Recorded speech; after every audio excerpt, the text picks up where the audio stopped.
Welcome to episode number 15 of the Men and Community Podcast. On our first ever guest episode, Matt and Carlo are joined by some amazing members of their community. Join us as we discuss the advantages of lasting friendship, how to learn from each other, and the value that good people hold in our lives. Thank you for being part of our community.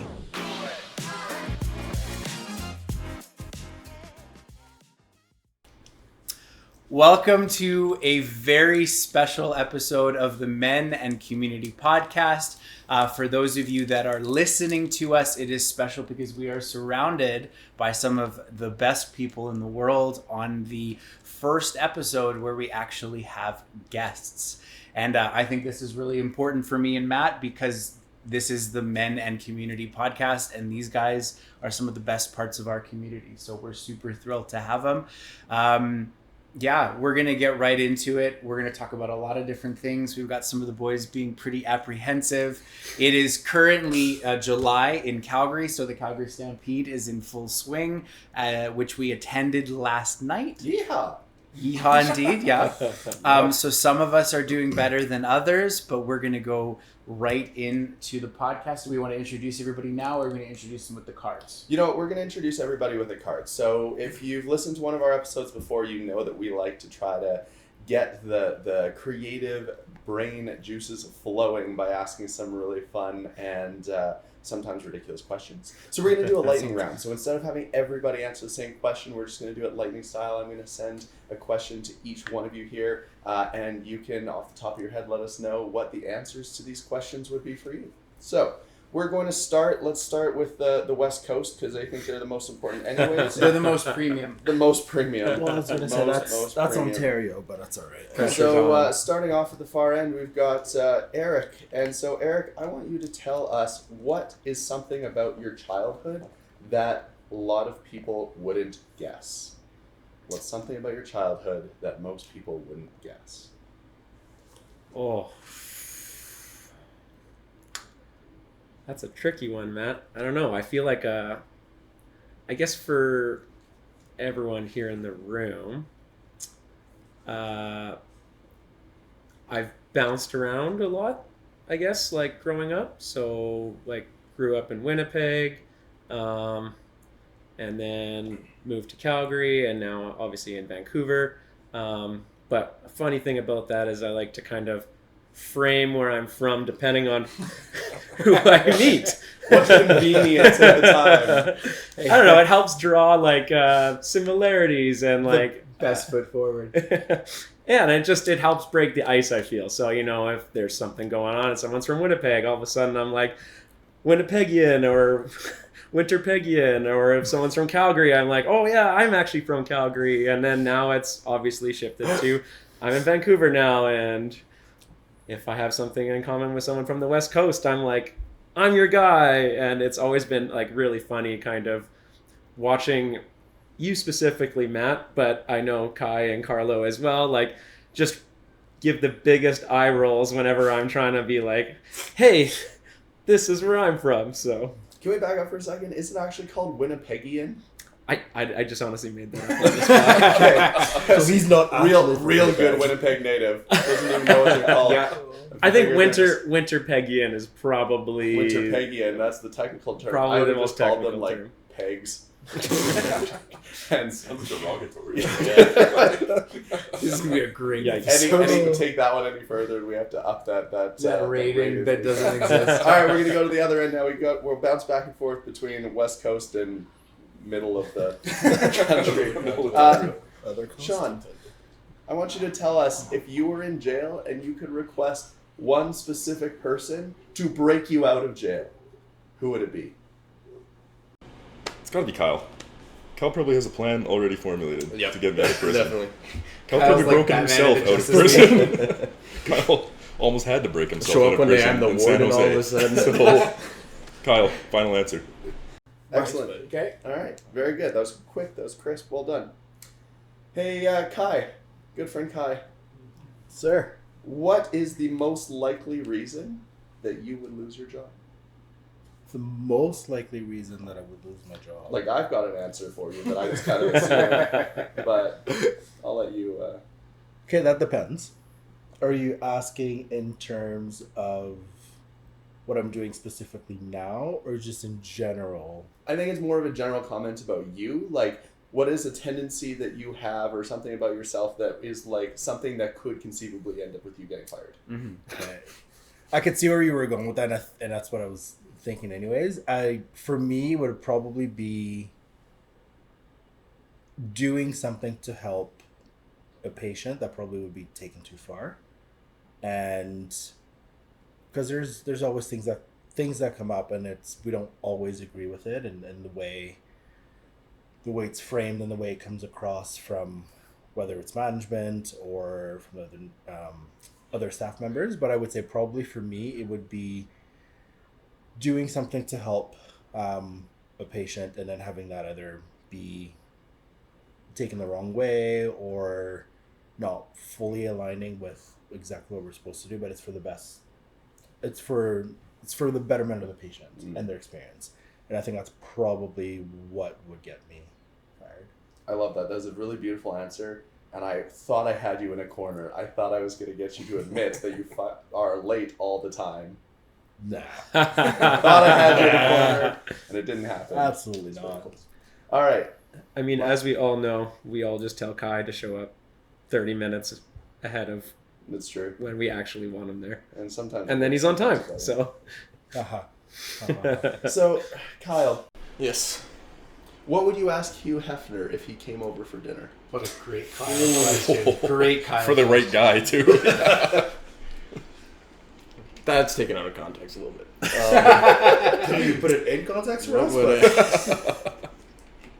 What would I ask Hugh Hefner? Probably something super boring, because I feel like I would just be so awkward with him there. I just would not know. I'd be like, where's your favorite travel spot? Like, what's... How was your day? Yeah, how's your day? Like, what's, Weather outside. Yeah. What's your favorite type of silk robe? How many do you have? Like, That'd be a good question. how many beds are there in the Playboy Mansion? I Oh, don't you know. know he would have like an exact answer for that for too. sure. Like 47 and a half. Yeah. And a Yeah, old half. Hugh. Shays Lounge. Maybe I'd say, what's your secret? What keeps you going? Keeps you energized? That has some connotations. Yeah. Yeah. Yeah. What's your secret? What's Absolutely beautiful. Yeah. All right. Love That's what that. I'd ask him. That's a great Kyle question.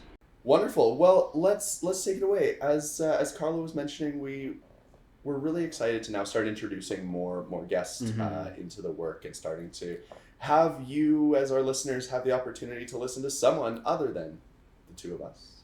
And so I think, we want to just toss out a couple of really just general questions, and just kind of gonna go where we feel and see how excited we get about certain answers. Do you have something that you want to start with? Do you want me to jump in? I'll get you to start with the questions, but I think I just want to give a little bit more background story to kind of how we all know each other. So, Really good. Sean and Kyle, Matt and I met them on our Costa Rica trip that we did our bonus episode on, and that a good chunk of our intro was filmed on the beach with those guys. I'm pretty sure at some point they were holding the cameras. You guys were featured in our Valentine's Day post on Instagram. That's right, That's Sean and Kyle expressing their bro love, and these guys, for the short amount of time that we have met them, have managed to slot themselves in really wonderfully into our lives. They complement each other beautifully. They're really wonderful guys, and so they're down from Edmonton here in Calgary for the Stampede. We're doing the typical Alberta boy style and just partying until Matt doesn't remember what he did the night before. And I just want to say that I'm super grateful that you guys are here. We're super excited to have you not only with us right now, but on the show. And I think we're going to have some really cool conversations, and I'm excited to see how our friendships kind of continue to evolve as time goes on. Mm-hmm. And I'll let you talk about these two. Yeah, absolutely. So on the Vancouver folks, really, really two very special friends of ours. Erich I've known for about 15, 16 years at this point now, which is wild to think about. Yeah. We worked together for a very long time, running day camps together, working in a fitness center, all sorts of things. long hours at the rec center playing ping pong when we were supposed to be working. Perks of the job. Yeah, absolutely. Job perks for sure. And, about 6 years ago now, Eric told me that he was moving to Vancouver, and I have a lot of friends and family in Vancouver. And as it turned out, in that same year, I had just become pretty close friends with Kai, who at one point in time was my cousin's roommate. And so Kai and I became close, very similar to the story of how Carlo and I became close, which was we were co-groomsmen in someone else's wedding who we're woefully bad at keeping up with now. And so, Kai and I became close. Eric says he's moving to Vancouver, and I'm like, listen, here's Kai's number, someone that I trust while you're getting settled.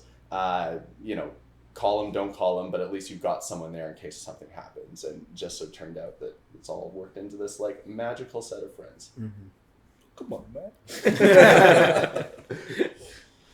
All right, launch us into some of the questions that you have prepared, sir. Yeah, so, one of the things that we thought was so exciting about bringing this whole group together is to really talk about why it feels so good to have a group of guys like this all together. So the first question that I just want to toss out is, what does it mean to you to be a part of a strong network of male friends?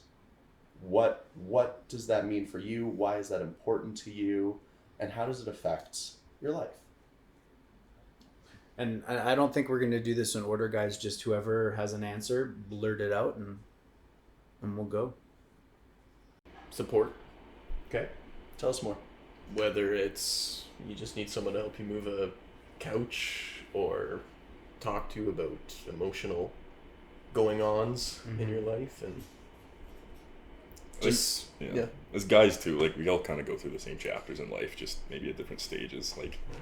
Even you guys are a couple years older than us, but Kyle and I, same age, and I started work before him. He went to school a little longer, but we kind of reached the same stages in life, and it's good to bounce things off each other and makes you a better person. Yeah.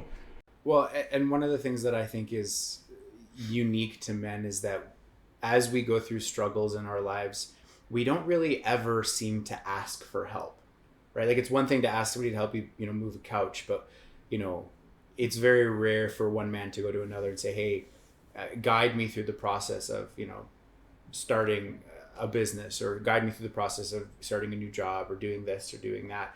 So having a group of friends like this with those kind of shared experiences, you don't have to ask. We'll very quickly kind of volunteer that.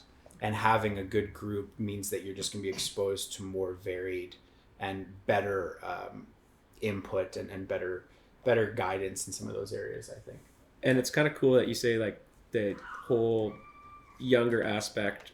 One thing that I found has been super helpful to myself is that having Kai and Carlo and Matt, and I'm sorry to bring the age thing into this, but just having you guys have been able to have gone through and experience a bunch of stuff kind of before I've matured and gotten to the same stage as you, is that you guys have been able to kind of impart a bunch of advice and just sort of I don't know, just brotherhood, and it's just been really helpful in terms of my growth, and just really cool to kind of just provide me with I don't want to say it's a advantage, but I just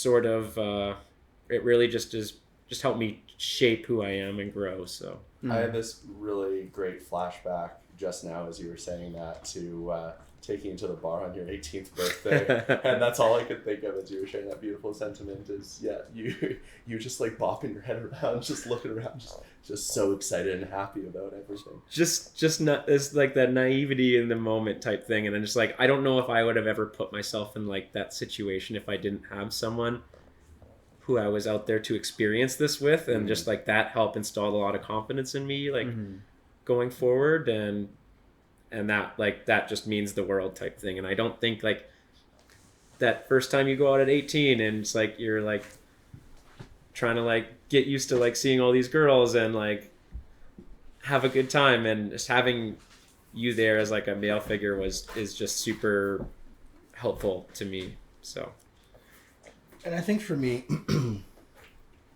feel like I'm the oldest one in the group, But Elder statesman. that's right. But I think that really like also kind of doesn't matter because we've all gone through different experiences. Yeah. So there are times where I will talk to Matt or Eric or even Carlo and just ask them questions just for guidance because they might have gone through something that I might not have, and just hearing their perspective and their view, even if they haven't gone through that, just hearing how they would go about that situation or deal with whatever the issue is or those challenges. And that's been really, really helpful because I know that I can call any one of you guys at any time and have that discussion. And even if you don't exactly know what to do or what to say, like we'll talk it out and we'll figure it out. So that's been great. Yeah, like it's nice to know that you can ask almost any question and get a direct answer, but I think there's a lot of value in just having the perspective and the story of what somebody went through, because everybody's story, regardless of how similar the situation is going to be slightly different.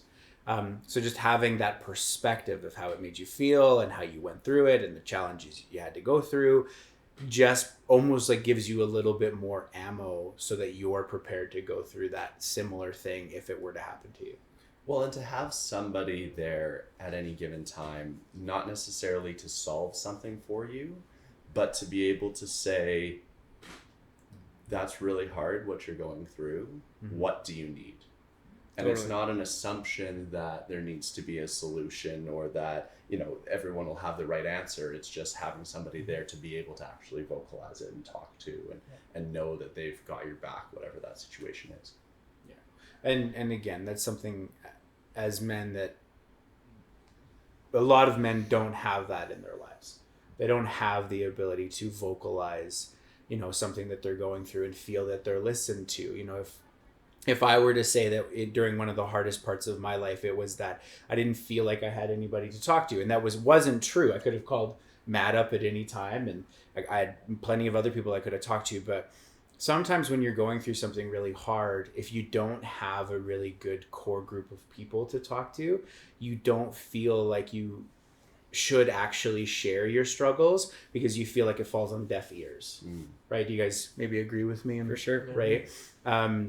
So having a group like this where you can, call someone up and say, hey, I'm just going through this. I just need to talk it through. And they could have no useful piece of advice for you, but just the fact that that they care enough about you to listen to it and, say like, hey, that sounds really tough. Like, let me know if I can help in any way is so invaluable and something that a lot of men don't have, which is unfortunate.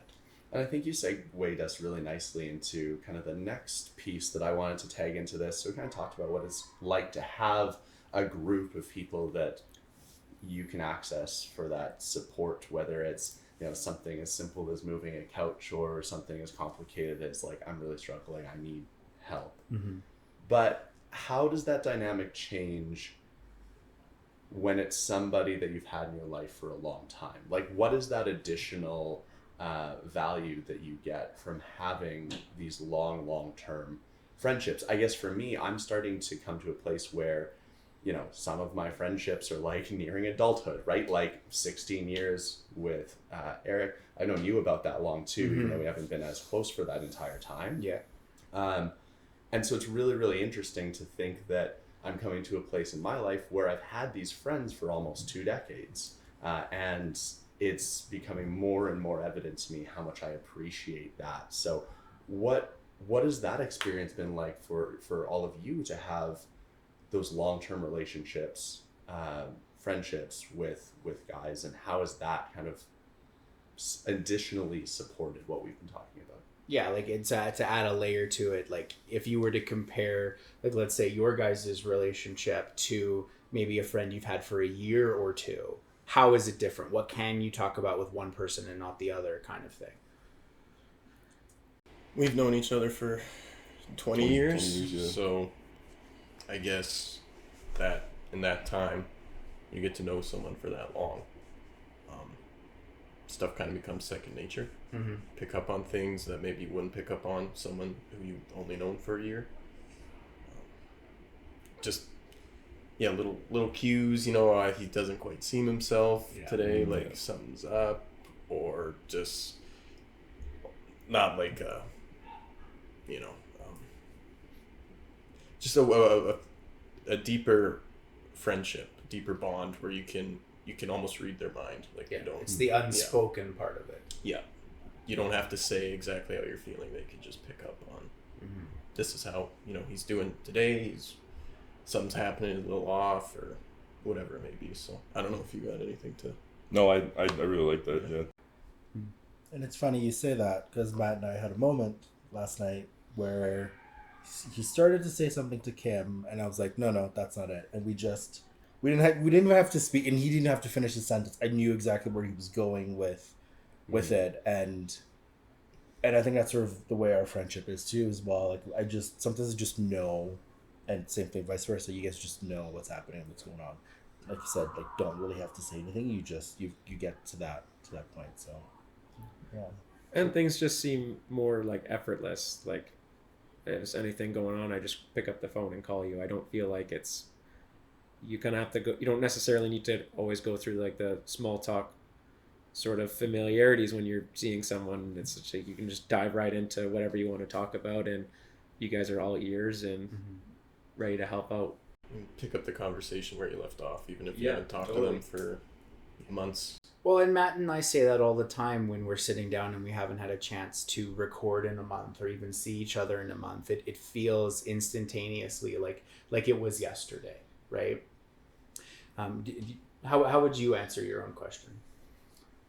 Yeah, I love all of the things that you've shared. I think that it's really cool to have those connections. But even more than that, what I was thinking too is with somebody who I've been friends with for such a long time, yes, you have that ability to feel like you can pick right up where you left off, that everything comes more naturally, that you kind of know instinctually what they're going through, and you can kind of understand when they're not themselves. One of the things that it seems very simple, but I appreciate it so much, is I just have a lot of comfort sitting in silence with some of my oldest friends.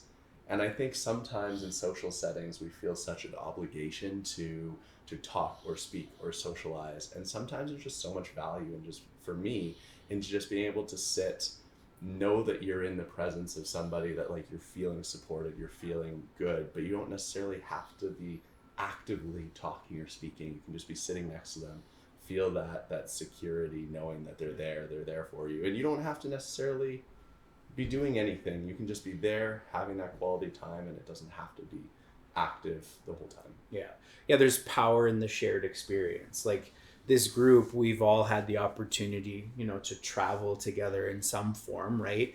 And just going through all of those things together, whether you're actually talking, or like you're convening afterwards to talk about that experience you shared. Like we did this in Costa Rica tons, right? There's so much value in that. It's just, it's so great. I think for me, to answer this question, it would be the absence of the feeling of judgment, right? Like I know that I can talk to any one of you guys about anything and not feel judged. Doesn't matter, how, no matter what it is, right? And that is so rare, because even if you're talking to your parents, you're talking to family members, if you've got a significant other, sometimes there's always a level of like, I feel like they're going to think ill of me or have an opinion about this thing that I'm talking to them about. And a good, strong male bond doesn't have that, because like, I don't know if it's just that all men are kind of weird and gross, but we can talk about that and be like, certainly these ones are right. But like, we don't mind this. Like, whatever, man. Like, you do you. It doesn't make you any less of a friend. It doesn't make you any less important in my eyes.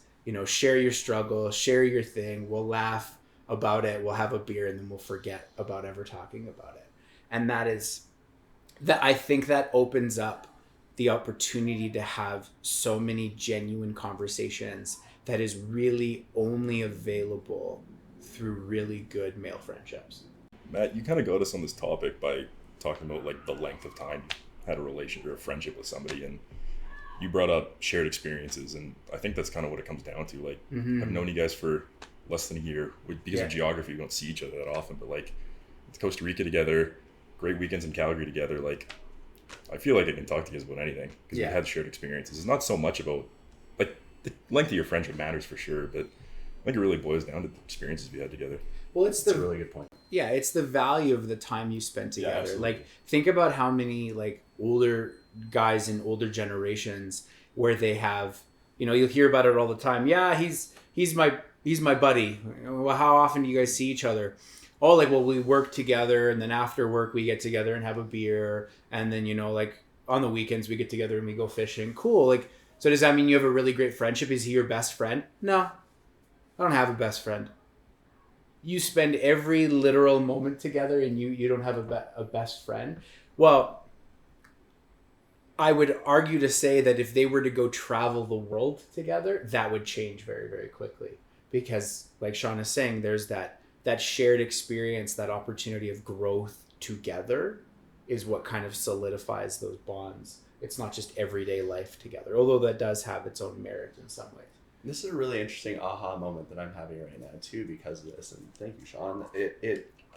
You're so right. Like, I think we over-index maybe I've been putting too much weight in length of time, but you're right. It's not just knowing someone for that amount of time. You have to have the opportunity to have those really core experiences that really solidify. And, you know, in theory, you've got more opportunity to have more core experiences the longer you've had a chance to do those things. But that's not necessarily true. You can connect with somebody very, very quickly. And to your point, Carlo, you know, traveling does that so often, so often. And I think maybe you guys will have agree or disagree, but I feel like that's maybe why some good relationships and friendships fade, is you stop having those shared experiences, right? You get one person that goes off in one direction. Let's say he starts a family where the other one maybe doesn't and goes down a more career focused path. Well, now you're not sharing those experiences anymore. And until you have, you know, an overlap again, that relationship starts to fade. At least I think that might be why, like, you know, we mentioned that we became close through our buddy's wedding, right? Well, neither of us went down the life path he did. And therefore, we're not as close with him as you and I are, right? So what I'm curious about now, because you're absolutely right, and it becomes easier to have shared experiences when you're in similar stages of life and or similar phases to some degree. But I think that's can also be a little bit of a cop-out too in some regards, and life gets busy, and you know, we hear that all the time, life gets busy, or folks with kids, it's obviously life is so much more busy, like a different magnitude of that. But what I'd love to know from each of you is, what are the intentional things that you do to try to continue to support those male bonds and those friendships that you have? Because I think that it's certainly easier when we have those shared experiences, but it means we also have to work at it too, right? Mm-hmm. Like, so often, at least, you know, my experience is that you just fall out of touch with people, you don't pick up the phone, and so picking up the phone seems like the obvious one, but what else? Like, what else do you guys do to try to make sure that you're staying on top of keeping these bonds as strong with these close friends that you count on in your life? I think it's just as simple as showing up on the days that, or the events that matter the most. Really great example is, like, I just turned 30, and I just had the most amazing, like, few weeks of birthday surprises, like having people, like, literally fly out to come see me and surprise me, like, on the day of my birthday, and just doing stuff like that, and, like, just making the effort, I think is huge. I mean, it's pretty easy to pick up the phone for the most part and say hi and chat, but I think just showing up on the days that it matters most is what ultimately kind of cements the friendship and keeps that shared experience going. So I know for me, one of the things I try to do, and I'm not always great at it, is that if somebody pops into my head, like I start thinking about them, that is my cue to reach out to them in some way. Like I said, I'm not great at it. I'm trying to get better. But if you pop into my head, I usually try to pick up and send a little text or send, a quick call or, check them out on social media or something to just, you popped into my head for a reason. It's, the universe telling me I need to talk to you about something. Yeah. Right. Because if my brain thought enough about you to think about you, then I should probably talk to you. Say that one more time. My brain thought enough about you to think about you. I should probably talk to you. Did we think the thoughts we were supposed to think? Anyways. Okay, I have a question.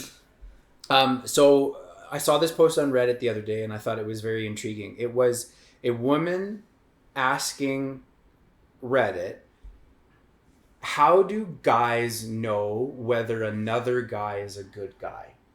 So the idea was this, is that she introduced a new boyfriend to a lot of her male friends. And the majority of those male friends came to her and said, he's a good one. You should keep him. And she's like, these guys had maybe a couple sentences of interaction.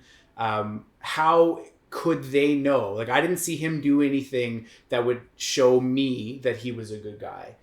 How do they know? So in your guys' opinions, how can you tell another guy is a good guy? An interesting question.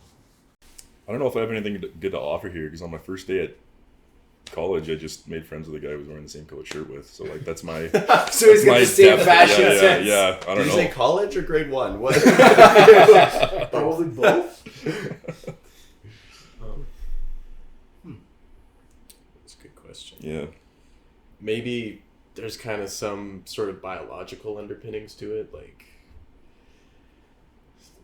for lack of a better term, kind of sizing up a guy, and how he presents himself, and if he's really cocky and overconfident, it could be a little off-putting. But if he's very friendly and You gotta say it's a Got cockiness charisma. and overconfidence to once you're already established. exactly. Like it's just how they We're friends now. You're not getting rid of me.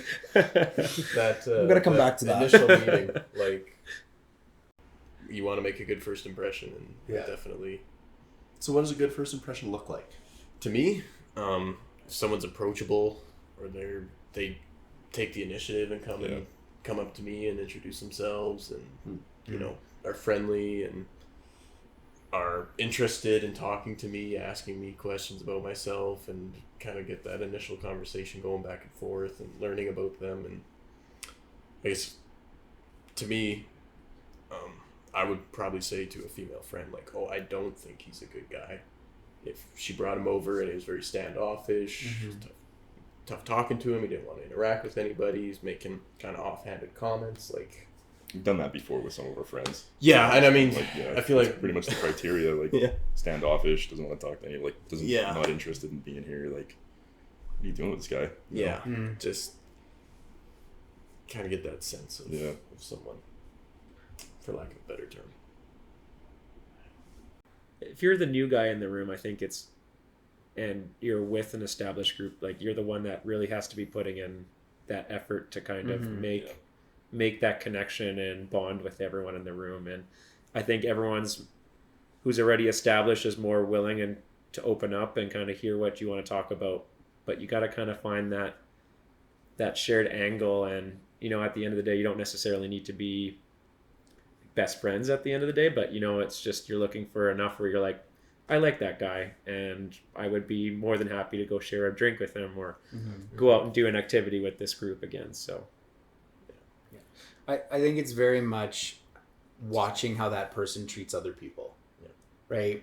So in the example I gave, how does he treat the girl? How does he treat her friends, right? How does he, like you guys said, is he interested enough in asking those questions, or is he sitting there staring at his phone and all this kind of stuff? Like if somebody treats people good, it's like the old adage, you can always tell whether somebody will treat you good in a relationship by how they treat the wait staff, right?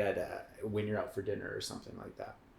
I just thought it was a really neat kind of question, because to follow up on it, one of the comments in this post was, it was a lot of answers very similar to what we're talking about, but one of the comments was, yeah, I agree with all of this, but also I find it super interesting that women don't pick up on this.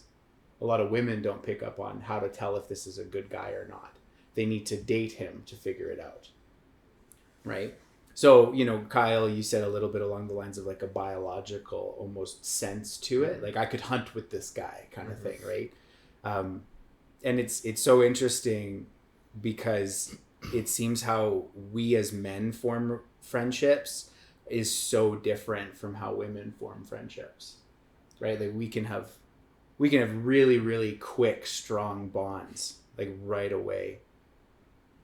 So then my next question, and to maybe segue and take this in a bit of a different direction, same thing with women. And if you ever bring your significant other, somebody that you're dating, into that group, and they're like, no, stay away from that. Is it kind of the same thing? Does it work the same way?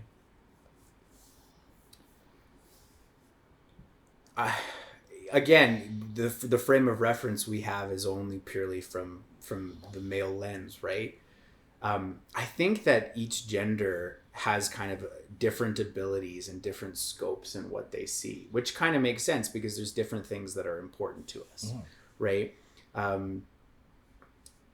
And I feel like it would be less likely for, one of us to go up to, say to the guy that brought his new girl along. I think it would be less likely for us to go and tell him, hey, she's bad news, stay away.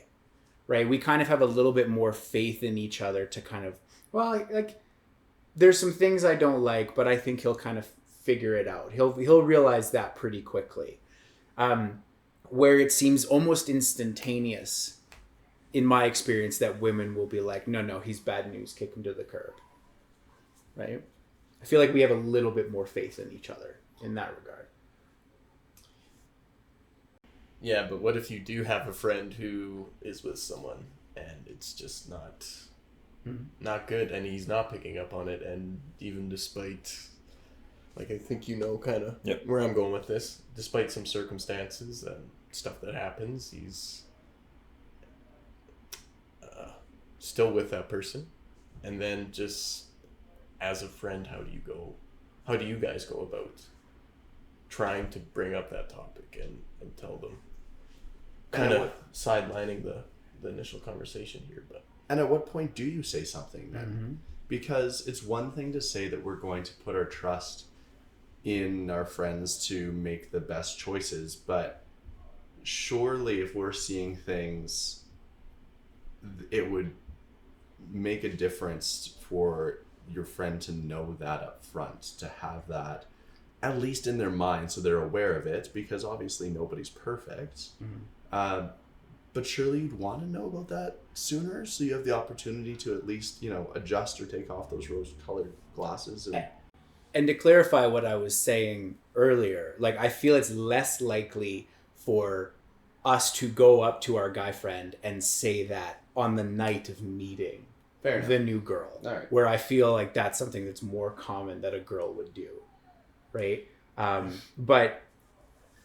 this is a topic that's near and dear to my heart, as I've talked about before, being in a very difficult past relationship. And I'm going to go ahead and try and answer some of the questions that were asked, but the question as to when is the moment you notice it's starting to hurt your friend, right? Because there are some guys that are in bad relationships and they weather that storm almost unfazed, right? And if that's the case, then all right. But there does come a point where you start to notice that it is legitimately hurting your friend. And when it hurts your friend, you have to step in, because being on the inside of that situation, I had nobody told me that I was in a bad spot. Nobody told me they were concerned for me. Nobody told me what their thoughts were. They all thought I had it handled. And there was some pretty obvious signs that life was shit. So as soon as you notice it's hurting your friend is when you should step in my opinion. Did you feel like you knew it was bad? Like, did you feel like you needed somebody to tell you? I knew it was bad. Yeah. I didn't need anybody to tell me that it was bad, but I wanted people to. Right. Right? It wasn't... I think when you're in a really bad spot, in anything in life, sometimes just having the people that you care about and that care about you have the courage to be vocal enough to kind of share their concerns. And I know people don't share their concerns because they're afraid that maybe it'll upset you. But I think in relationships such as these, I would be more hurt if you guys didn't tell me. And that you let me continue to suffer. So I wanted people to tell me. I feel like it doesn't take much either. Like, it's not like you need somebody to come up and be like, you need to leave this person right now. Mm-hmm. Like, it could be something as simple as like, hey man, you're not maybe you. rethink this. You're not you. Yeah. Like, I can see this is hurting you. That's all it takes. Like, I don't feel like people don't generally need that much encouragement to get themselves off the ground and galvanize them to do what's best for them if they're stuck in something that's not. Yeah. It's people don't need that much encouragement, and it makes it even more heartbreaking when they don't get it, you know? Yeah. I'm a big proponent of you never tell somebody that they should end a relationship. Yeah. Right? You never encourage somebody to leave their significant other. But what you do is you help them realize their own self-worth and the things that they're losing due to this relationship in the hope that will help them make the decision that's right for them. Right? And having a candid conversation about, hey, you are not you anymore. These are the things I'm noticing. You know, I miss this part of you, I think is what can help somebody make those realizations. That's a way better approach than telling somebody to just... Well, people get defensive. Yeah. Right? If you walk up to them and say, hey, that girl you really like, I don't know. She's bad news. I think you should kick her to the curb. Yeah. Right? Because men are so great when we speak. We have so much tact. Speak for yourself. You might. Yeah. Very tactful. 96.5% of the time. Yeah. So I think we're starting to get to the point in time where we can start to...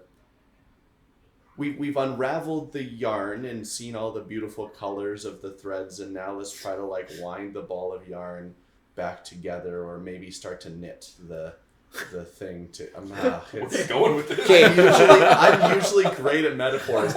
No, you're not. No. I mean, Oh. it started out well, and then I don't know where you went with it. No. I'm excellent at I will metaphors. give you lots of praise, but some of the metaphors you choose to move forward with on this podcast have the weirdest triggers. Like one time you were hungry and you talked about pie for half an hour, Matt. I love the pie episode. I think that was a really powerful analogy. I think that was fantastic. Maybe the last one notwithstanding, maybe they just go over your head sometimes. Oh. That could be the problem. I digress. Hey, let's... what I'd love to hear from each of you is one piece of advice that you would give to anyone listening on how to maintain or to like help solidify those friendships that you really, really care a lot about. Like, what's one thing that you actively do, one thing you wish you did more, or maybe just like this general piece of advice of like, hey, here's how you continue to show up and continue to make sure that like your friendships are as strong as they can be. I would say it's just hard to overstate the importance of like remaining conscious of how time passes. Like eventually your friends are gonna move on to a new job, go to a new city, life changes, and if you don't make that effort to remain a part of their life and try to share some life experiences with them, like the moment will pass and you'll lose them. So you want to just be conscious of that. I'm gonna piggyback on that answer and just say, like, take the initiative. Don't wait for them to. In my experience, guys more than girls are worse at planning stuff and organizing things. So I think that's one thing I've realized, like, I've thought before, like, man, it's been a hot minute since I've seen so-and-so.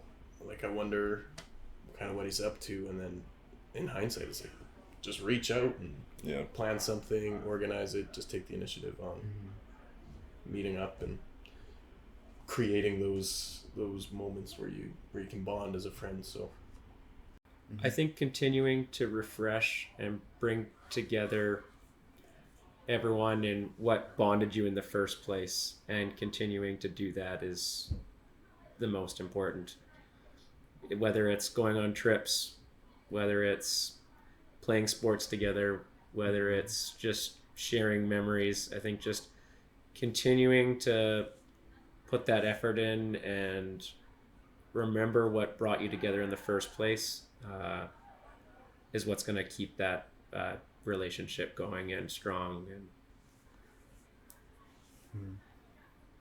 And I would agree with that, especially like in the last few years, like you and I have started doing like a bunch of different things together, and again, just, and like you said, Kyle, just reaching out. Like, it's, life gets busy and everything always happens, and it's always so easy to say, oh, I'll do that tomorrow, and if you don't do it, serve in the moment. But yeah, I think both of what you guys just said, just reaching out and just trying to do and have different experiences and continuing with that and whatever brought you guys together in the first place. I think that's really important. I don't know if, like, maybe it's just me, but I've had like some self-realization that in the past I've just been petty, being like, man, I was the one that I'm always organizing stuff. Like, I've always been the, with certain friends, right, they're just not very good at getting back right away, or their communication skills are just different than mine.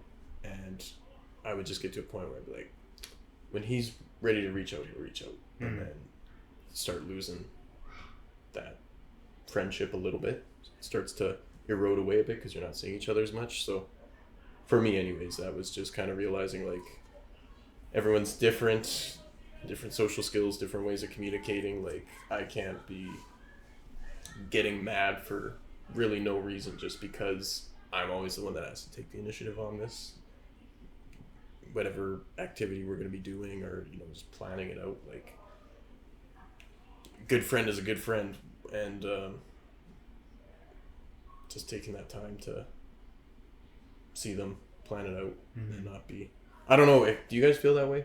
Sometimes I'm just like, some days I'm like, man, the past 6 times we met up, it was me reaching out, and it would just be nice to have them reach out, but which I think there is some validity to that, but also, like, just realizing, like, it's not worth jeopardizing a friendship just because of that.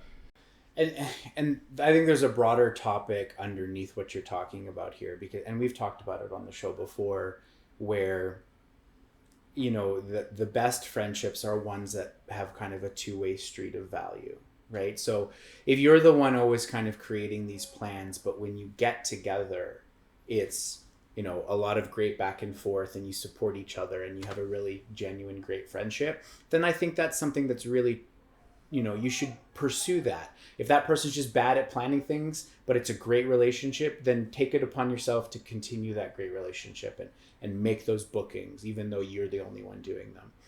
But if you find that when you're getting together that, you know, it's you trying to drag that relationship along, the conversation's not there, then you might have just grown apart, you know, in their different stages of your lives. And sometimes that happens too, right? So as with many of the things we talk about in our show, it's about the value that is created with those kinds of things. So sometimes I think you have to take a little bit of a step back. I had some friends recently I did that with, but it's not always a bad thing. It's just a sign of changing times, right?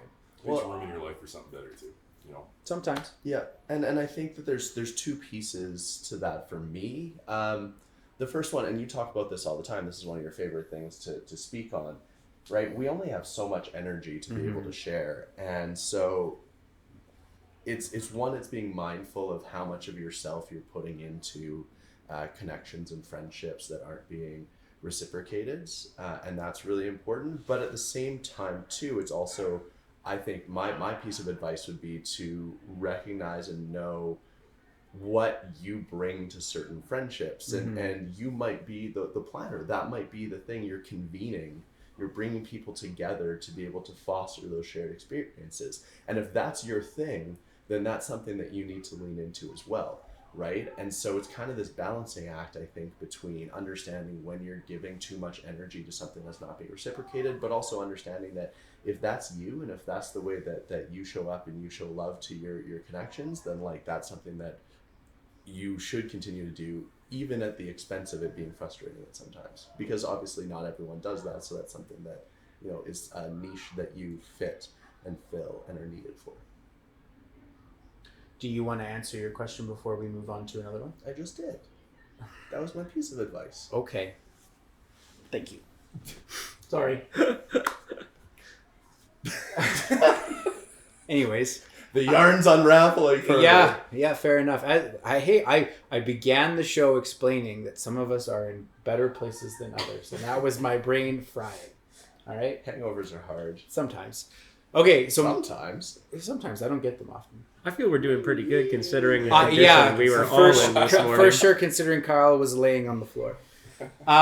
So my answer for this question would be become your friend's biggest fan.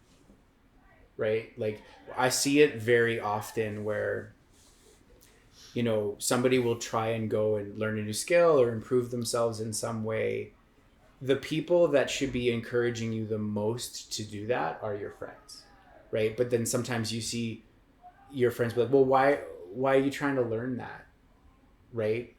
I had a conversation with somebody the other day. I was explaining something to them and they go, well, like, does that make you any money?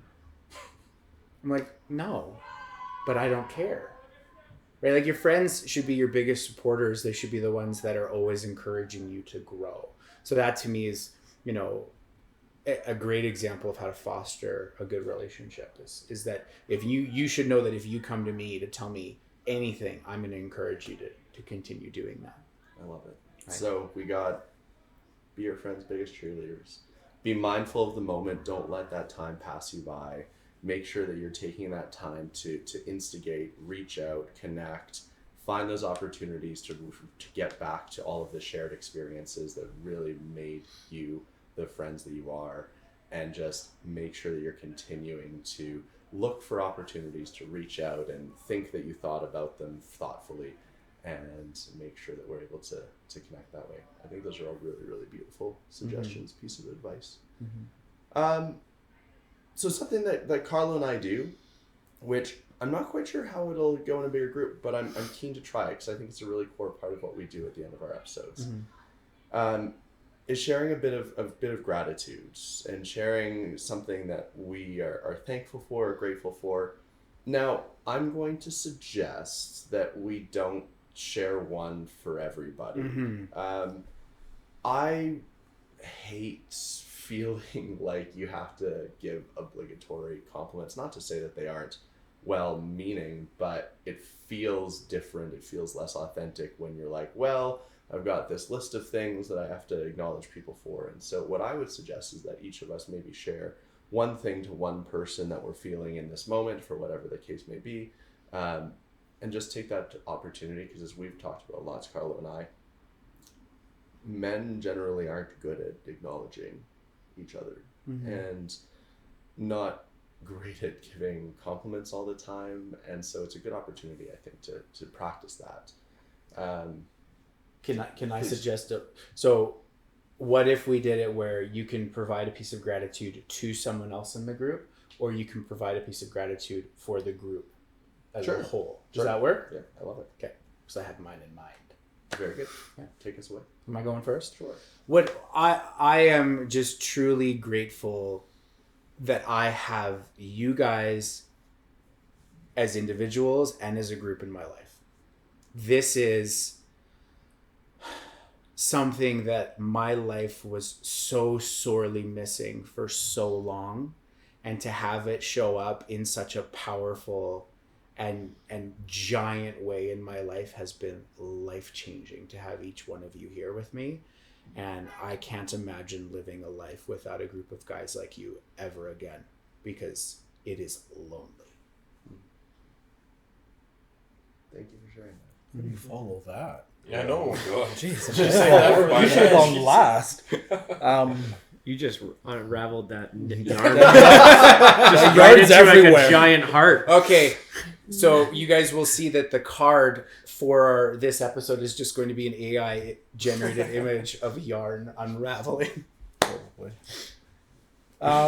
For me, again, echoing some of Carl's words,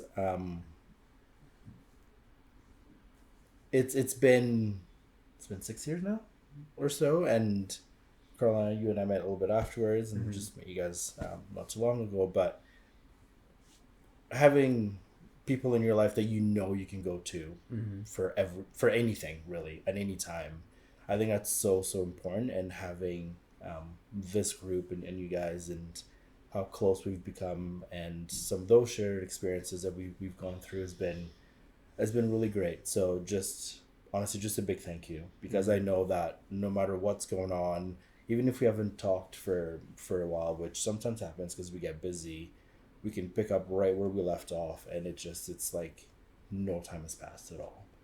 And I appreciate the effort that we make for us to check in with each other after some of that time has passed, where I was really, really good at, it's been a while, let's reach out, let's see how we're doing and all that. So I really appreciate that and the effort that this group makes. So yeah, so thank you. That's great.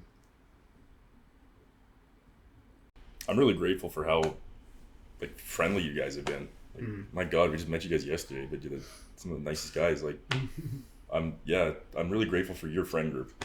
That's what I'll say. And the hospitality from Calgarians has been great. You really stuck your neck out for us this weekend. Like, would have been tough to come down here without you helping us out. So you really did us a solid. So I'm very grateful for that. And I'm grateful for you guys introducing us to your friend group, because great guys and girls too. That's And awesome. not non-judgmental. That's what I'm grateful for. Showed up today, not in the best shape, and it was good. It just means we had a fun. Grateful you can be yourself. I can be myself around you guys. And that is so big. Just being able to be yourself. Yeah. So. One of the things that I just find is so special to me. I know a lot of people that are leery about mixing groups of people. And I've always, because I've always had such like diverse friendship groups. Like I was like football and scouts and like so many different diverse groups of people.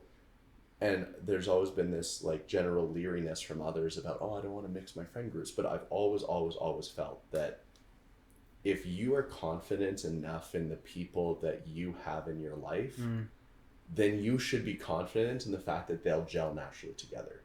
And for me, I believe that if you're nervous about bringing different people in your life together in the same place, then something's missing. Like you're not being authentic somewhere, or you're being a different version of yourself, right? So coming back to being yourself, I think if you're being the most authentic version of yourself, then it should be really exciting, the opportunity to mix and mingle different friend groups from different walks of life together, because you have that trust and confidence in your own ability to make relationships, to know that those other relationships are going to end up like cross-pollinating in a really positive way. And so I'm just really, really thankful and grateful that I was proven right once again in all of these excellent people that I have in my life.